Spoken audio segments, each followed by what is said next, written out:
नमस्कार।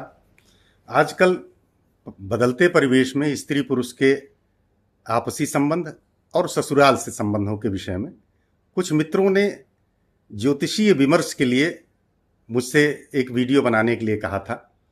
तो इस विषय पर मैं कुछ कोशिश कर रहा हूं। स्त्री पुरुष किसी के भी ससुराल पक्ष का विचार कुंडली के दशम भाव, सप्तम भाव तथा अष्टम भाव से किया जाता है। सप्तम भाव विवाह और जीवन साथी का भाव है। अष्टम भाव अंतरंग संबंधों, वैवाहिक जीवन, जीवन साथी के परिवार से संबंधों पर विचार है। और दशम भाव कर्म भाव है।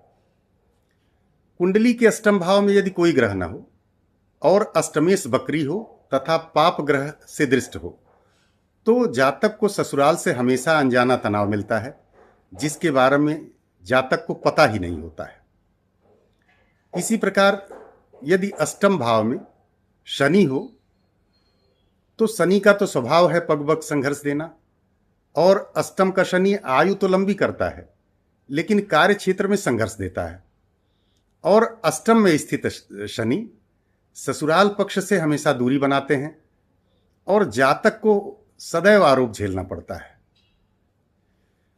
जन्म कुंडली के अष्टम भाव का स्वामी यदि कुंडली के सप्तम भाव में बैठा हो और शनि से पीड़ित हो तो ऐसी दशा में दाम्पत्य में ससुराल पक्ष का सदैव हस्तक्षेप रहता है और तनाव बना रहता है।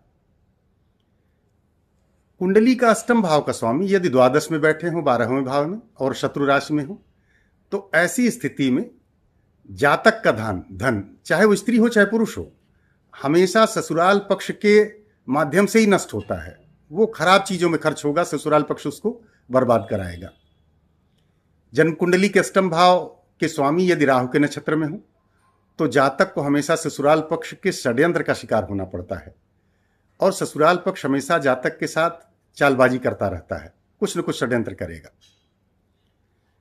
यदि किसी कुंडली के चतुर्थ भाव का स्वामी नीच का हो और अष्टम में बैठा हो तो ऐसे जातक को कभी ससुराल में अपनापन नहीं मिलता।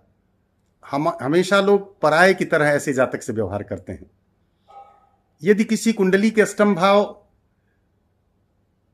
में नवम भाव के स्वामी हो, नवें भाव के स्वामी अगर अष्टम में बैठे हो और नीच के हो तो जातक के धर्म, पूजा पाठ आदि को कोई सम्मान नहीं मिलता। ससुराल पक्ष के लोग सदैव उसे ढोंगी, माला जपने वाला कहकर बार बार अपमानित करते रहते हैं।